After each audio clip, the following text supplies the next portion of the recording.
Que Deus abençoe sua vida hoje e para todo sempre. Seja muito bem-vindo mais uma vez ao programa Exame das Escrituras. Eu sou o pastor Vinícius Barbosa e vamos continuar a nossa série sobre o livro do Apocalipse. Série imperdível, dividida em 22 vídeos em virtude da extensão do último livro da Palavra de Deus, para que possamos explicar em detalhes todos os pontos, conforme o Senhor Jesus foi mostrando a João, o apóstolo João, que estava na ilha de Patmos quando recebeu as visões dadas pelo Senhor Jesus acerca dos acontecimentos futuros. Estamos agora no vídeo 15, que corresponde, é claro, ao capítulo 15 de Apocalipse. Neste vídeo, nós veremos a respeito dos 7 anjos com as taças das últimas pragas.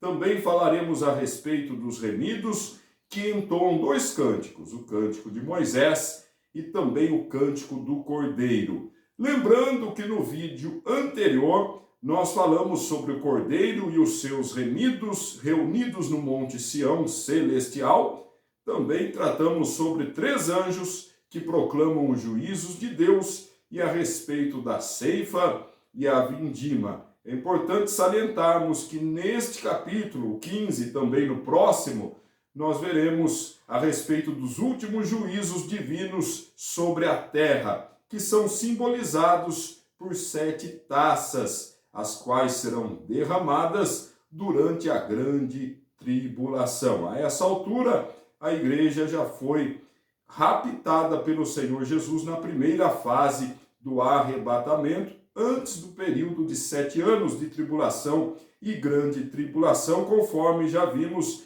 em vídeos anteriores. E no capítulo 15, então, nós temos os 7 anjos com as taças das últimas pragas. Confira o versículo 1.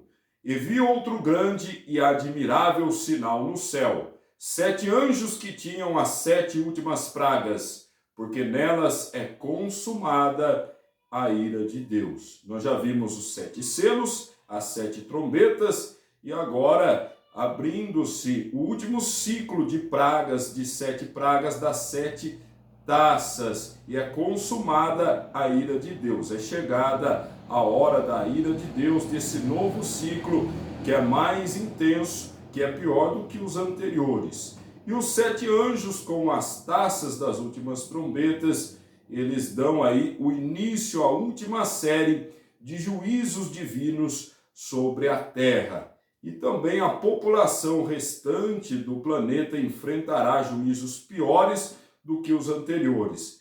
Nós lembramos que muitas pessoas a essa altura já morreram em virtude tanto da perseguição imposta por Satanás e pelo anticristo, aqueles que se converterem ao Senhor Jesus nessa época, muitos serão martirizados e também tantas outras pessoas serão mortas em virtude das catástrofes, dos juízos divinos que acontecerão em um período muito crítico, nunca antes visto na história da humanidade, conforme já estudamos a respeito lá dos 7 selos e das 7 trombetas. Muitas pessoas a essa altura já terão morrido. E a ira de Deus então irá se concluir com as 7 taças de sua ira.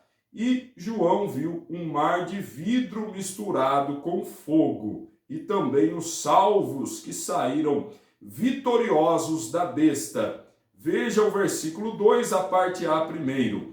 E vi um como mar de vidro misturado com fogo, e também os que saíram vitoriosos da besta e da sua imagem e do seu sinal, e do número do seu nome.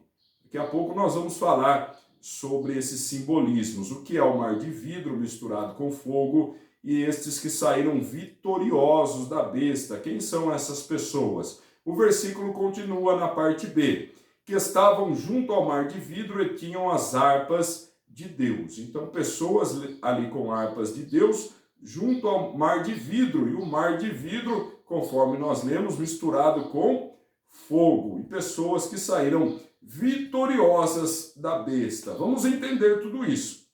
O mar de vidro Nós já vimos a respeito no capítulo 4, que era semelhante ao cristal e estava diante do trono de Deus, mostrando o cenário belo e precioso lá do céu, e também representa a majestade do Altíssimo.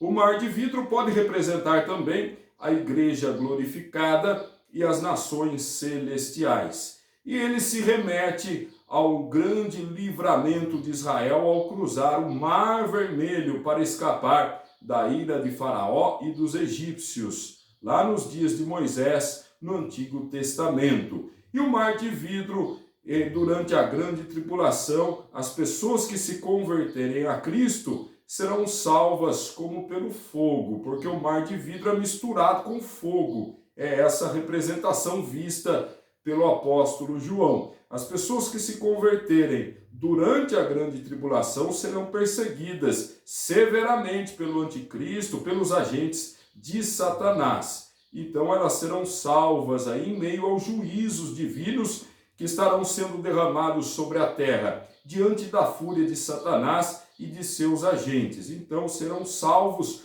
como pelo fogo. Terão ainda a oportunidade de salvação, mas será sob uma pena muito dura, muito severa. Hoje é muito mais fácil. Pela graça, você que aceita o Senhor Jesus e se rende a Ele, é salvo. O preço já foi pago. Você não terá de se sacrificar. Mas durante os dias da grande tribulação, a salvação será muito mais difícil, como pelo fogo. Veja o que diz o texto de 1 aos Coríntios, no capítulo 13, versículo 15. Se a obra de alguém se queimar, sofrerá detrimento, mas o tal será salvo, todavia, como pelo fogo. Então, algumas pessoas serão salvas como pelo fogo, pela dor, pela tortura, mas ainda assim, alguns terão a sua salvação garantida e outros, embora Deus tenha dado e dará muitas chances à humanidade, muitas pessoas ainda assim vão rejeitar o plano divino para a salvação da humanidade. E os salvos saíram vitoriosos da besta. Por quê? Saíram da grande tribulação. Nós usamos muitas vezes o tempo passado, mas é claro que se tratam de eventos futuros. Os salvos saíram da grande tribulação como mártires, porque preferiram a morte a negar a fé em Cristo. Então eles se recusaram, né? Claro que no futuro, mas estamos usando o pretérito aqui conforme as visões que João foi tendo e relatando no passado, mas se tratam de adventos que vão acontecer ainda. Os salvos que se recusaram a se curvar diante da besta e do anticristo. Não receberam a marca da besta e permaneceram fiéis apesar da tortura sofrida. E os salvos que foram vistos por João, os salvos que vieram da grande tribulação, tinham em suas mãos harpas, que são instrumentos de louvor a Deus, que celebram, né, esses instrumentos celebram a vitória dos salvos, dos santos em Cristo Jesus.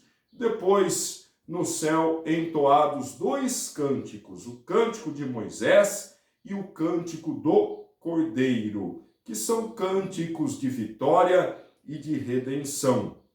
Moisés e Cristo representam o Antigo e o Novo Testamento, a lei e a graça. Moisés representando o tempo da antiga aliança e Cristo representando a nova aliança e a salvação que se estende a todos aqueles que se entregam a Deus em todas as épocas da história da humanidade. Confira o versículo 3, a parte A. E cantavam o cântico de Moisés, servo de Deus, e o cântico do Cordeiro, dizendo: Grandes e maravilhosas são as tuas obras, Senhor Deus Todo-Poderoso. Então, dois cânticos sendo entoados lá no céu, o de Moisés e o do Cordeiro, que é o Senhor Jesus, o Cordeiro de Deus que tira o pecado do mundo. E a parte B do versículo 3.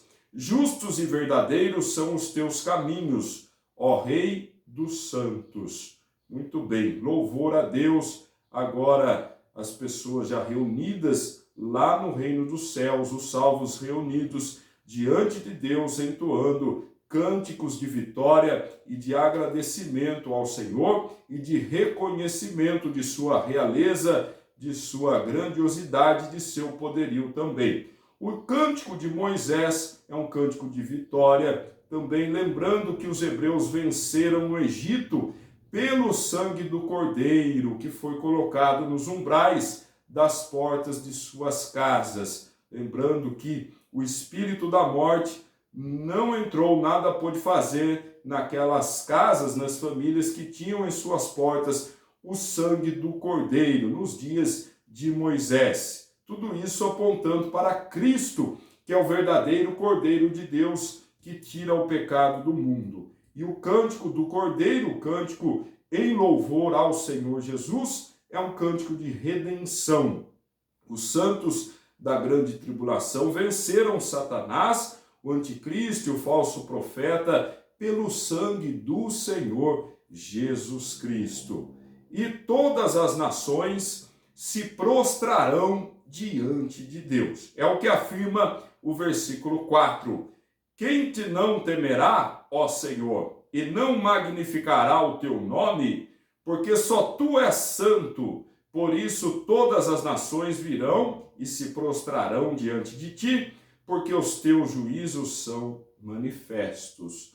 Todas as nações se curvarão diante do Senhor, do Criador dos céus e da terra, de todas as tribos, de todos os povos, de todas as línguas. E o que está em conformidade com o texto de Romanos, no capítulo 14, versículo 11. Porque está escrito, pela minha vida, diz o Senhor, todo joelho se dobrará diante de mim e toda língua confessará a Deus. E Filipenses, capítulo 2, versículo 10, diz mais a respeito desse assunto.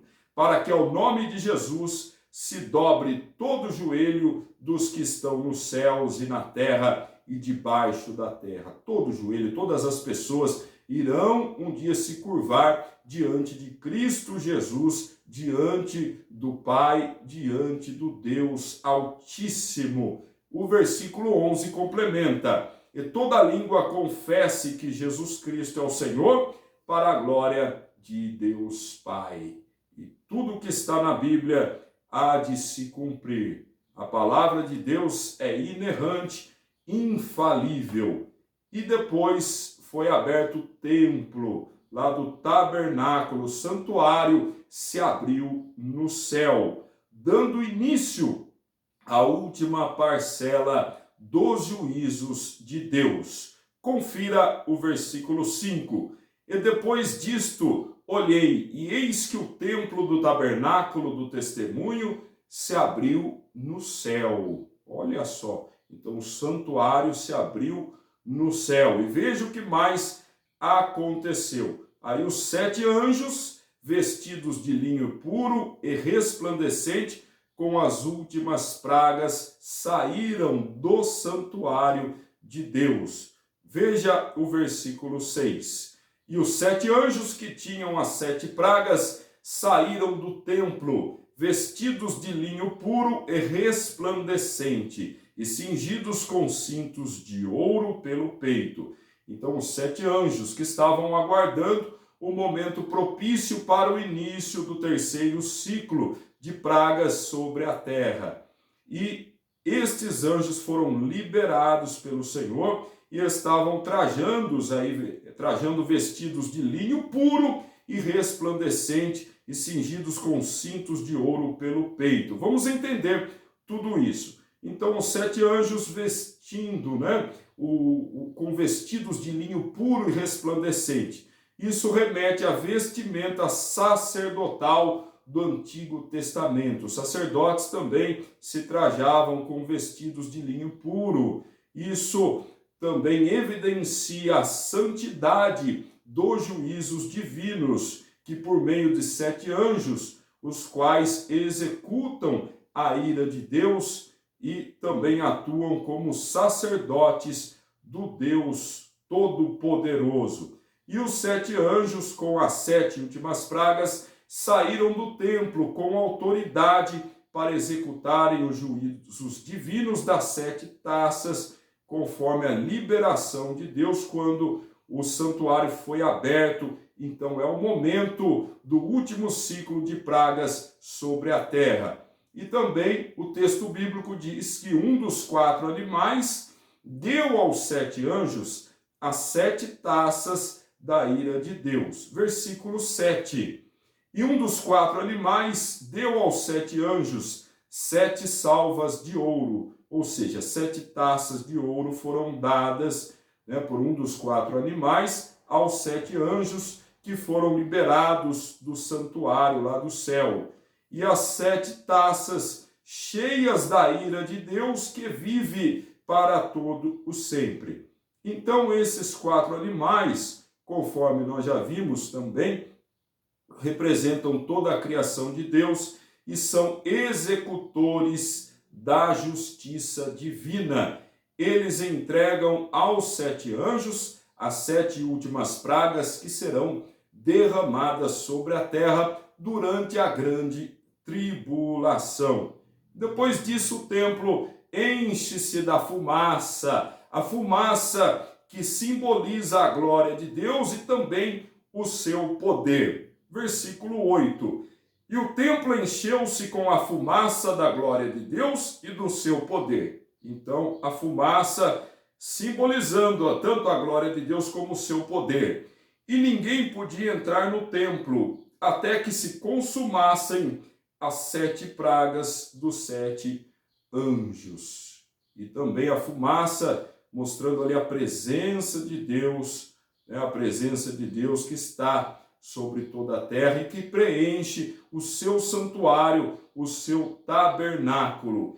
E ninguém podia entrar no templo nesse período, até que se consumassem as 7 pragas dos 7 anjos. Por quê? Ninguém mais está autorizado a entrar no templo nesse período, até que se consumassem as 7 pragas dos 7 anjos, porque ninguém poderá interceder para interromper os juízos divinos sobre os ímpios. Nada pode frear a ira de Deus, nada pode alterar o plano de Deus. Então, enquanto as 7 taças não forem consumadas, ninguém poderá interceder ao Altíssimo para alterar aí o curso da história, para fazer com que Deus interrompa o derramar de sua ira. Veremos mais a respeito das 7 taças no próximo capítulo. O capítulo 15 que nós vimos